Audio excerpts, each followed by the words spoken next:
Good evening, ladies and gentlemen. We're about to read to you Stories of Don Bosco by Peter Latin. Gordon. It's like a name? Gordon? Ruin? Garden. Oh, a garden? Mm-hmm. Like a garden? Yeah. A garden ruined. Hang on. Get closer. Yeah. Yes, sir. Are you? No, sir. Yes, sir. What do you need it for? Do you have a code? Yes, I do. Alright, I need it for my instrument at school. Alright, I don't believe that's a safety lock. Does it weigh anything?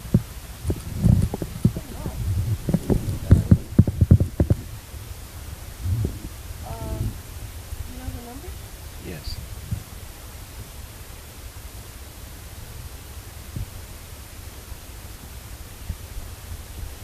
Get a better one.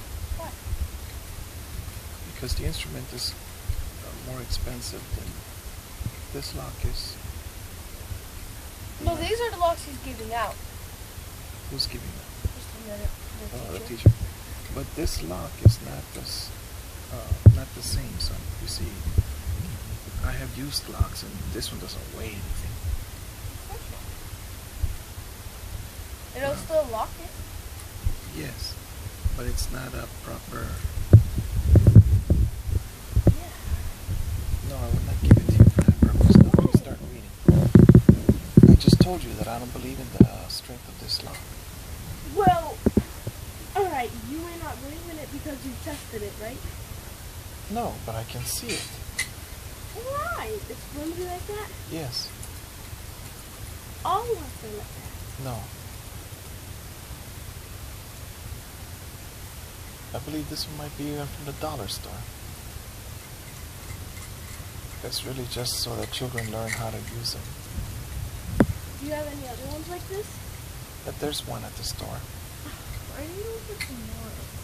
Alright then, go to the store in the morning. Can I have this one for the morning before I get another one? No. Why? Because I don't believe this lock is any good for you. Yeah, it is. Well, that's It's what. better than no lock at all. So, would you please read and then we discuss? I need a lock. Thank you for putting the cover on the book. Please read.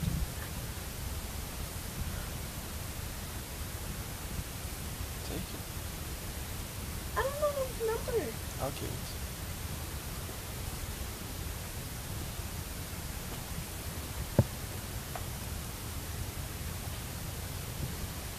A garden ruined? It was a time when the whole country was caught up in the warlike spirit. The boys of the oratory inevitably became affected by it, and since Don Bosco could not entirely prevent this, he sought some means by which to counteract it. One such means... What's the word? Counteracted? One such means was to have colorful church services which would attract the boys. Holy Week, for example, he made particularly beautiful and moving, taking the lead in the functions himself. Another was to stage mock battles in the oratory playground. He could do this because among his helpers was an old campaigner of the recent wars of independence. This old soldier placed himself at the service of Don Bosco and formed the boys into companies, training the best among them as officers. From the local authorities he borrowed dummy rifles, added some sticks to serve as swords, and topped this by lending his campaign bugle to a boy to learn the calls. From there on, these soldiers entertained the oratory with exciting spectacles, provided some amusing moments, and without causing any damage, helped to take everyone's mind off what was happening outside the walls, except for one unforeseen occurrence. Very close to the playground, Mama Margaret, as she had now become known to the boys, had succeeded in raising leeks, parsley, carrots, sage, mint, and other herbs for the kitchen. This kitchen garden had become her pride and joy, and to protect it, she had encircled it with her little hedge. On one particular occasion, The boys had fought with an unusual enthusiasm, and the success of the victors had gone to their heads. Under the expert eye of the old campaigner, one company pushed the enemy across the playground right up to the far side of this hedge and beyond. Only when the cries of the victors had died down did anyone understand what had happened. The result of months of loving care had been rendered unrecognizable by the trampling of both victor and vanquished. Not a single vegetable had escaped the mad rush, and Mama Margaret's kitchen garden lay in ruins. Mama Margaret had not even a leaf of vegetable left. The boys stared in shocked silence at what they had done. Mama Margaret's reaction can easily be imagined, and Don Bosco did his utmost to console him. Poor Mama, I'm really Console sorry. him? Console her. Console her. Poor Mama, I'm really sorry for you, he told her. They didn't mean any harm. After all, they're only boys. Margaret turned away. She was so upset she could not trust herself to speak. That was not the only time the boys tried her patience, and she was a patient woman. Finally, it was all too much for her. She came to Mama and begged for mercy. I can't put up with it anymore, she confessed. These boys are just impossible. Taking off her apron, she threw it on the table. You keep telling me to be patient, she went on. That they're only boys. How can I be patient when they not only don't appreciate what I do for them, but at times even work against me? They have already ruined my garden, and today they trampled all over the clothes I put out to dry. They come home with their clothes in rags, without the ties, socks, or handkerchiefs I gave them. They take away my pots and pans to play with and leave them anywhere, so it takes me hours to find them. John, I can't hide it from you any longer. I can't take it anymore. Let me go back home where I can end my days in peace. Poor Margaret. She went physically spent. Her day began early in the morning, taking care of the boys who had to leave for work. Next would follow the household chores that are the lot of every mother. Only this mother had several hundred boys to look after.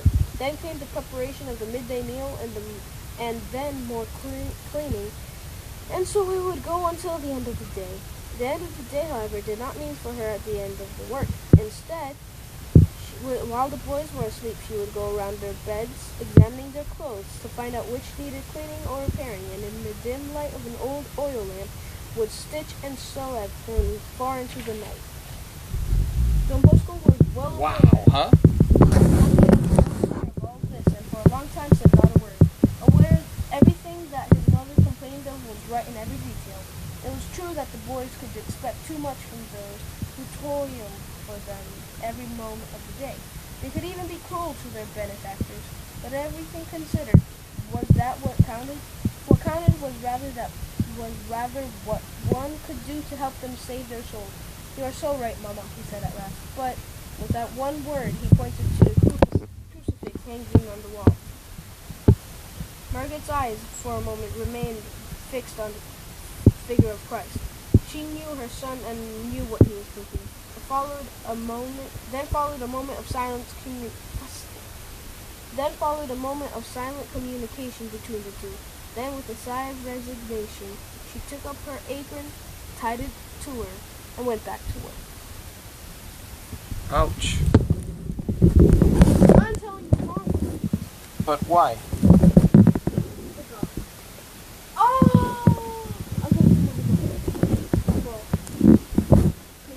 Thank you for reading, son. Remember, what did John the Baptist say? Good night, son. What did John the Baptist say? If you have food, share it. You remember now? If you have 2 coats, give one to whoever doesn't have it. So, what does all of this mean? Be aware of your sins.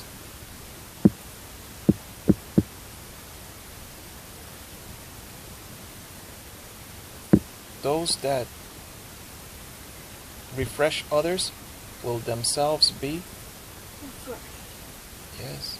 Be aware of your sins, my son.